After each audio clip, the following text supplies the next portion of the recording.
మామూలుగా ఎవరైనా గుడికి ఎందుకు వెళ్తుంటాం?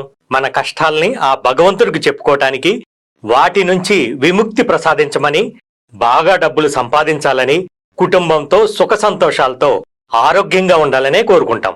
ఎవరైనా ఇంతకు మించి దాదాపుగా ఏమీ కోరుకోరు కదా.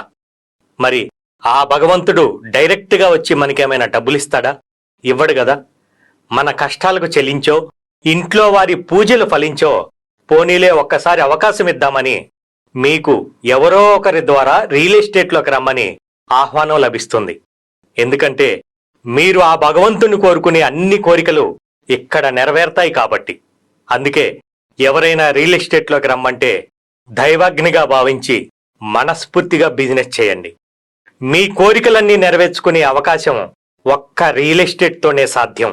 చాలా మంది ఇప్పటికి మిడిల్ క్లాస్ ఎంప్లాయ్మెంట్ ఏమనుకుంటారంటే, మా ప్రాపర్టీ ఎక్కడ ఉండాలనుకుంటారు, నా పక్కన ఉండాలని కోరుకుంటారు. నీ పక్కన ఉన్నది ఆల్రెడీ డెవలప్ అయ్యి ఇంట్లో వచ్చేసినాయి, షాప్లో వచ్చేసినాయి, అన్నీ వచ్చేసిన దగ్గర ఇంకేం డెవలప్ అవుతుంది?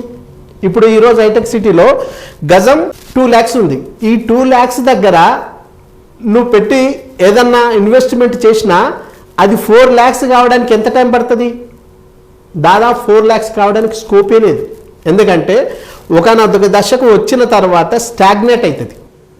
అదే తెలివిగల వాళ్ళు ఏం చేస్తారు, ఏమి డెవలప్ లేని చోట, బాగా డెవలప్ అయ్యేదానికి అవకాశం ఉన్న చోట గుర్తించి తీసుకుంటారు. కాబట్టి తక్కువ పెట్టుబడి పెట్టి ఎక్కువ లాభాలు ఆర్జించి వాళ్ళు కోటీశ్వరులు అవుతారు.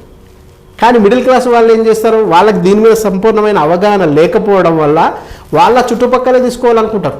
వాళ్ళ చుట్టుపక్కల తీసుకుంటే డెవలప్మెంట్ కాదు, అది ఇల్లు కట్టుకోవడానికి పనికొస్తుంది తప్ప ఇన్వెస్ట్మెంట్కి ఎలా పనికొస్తుంది?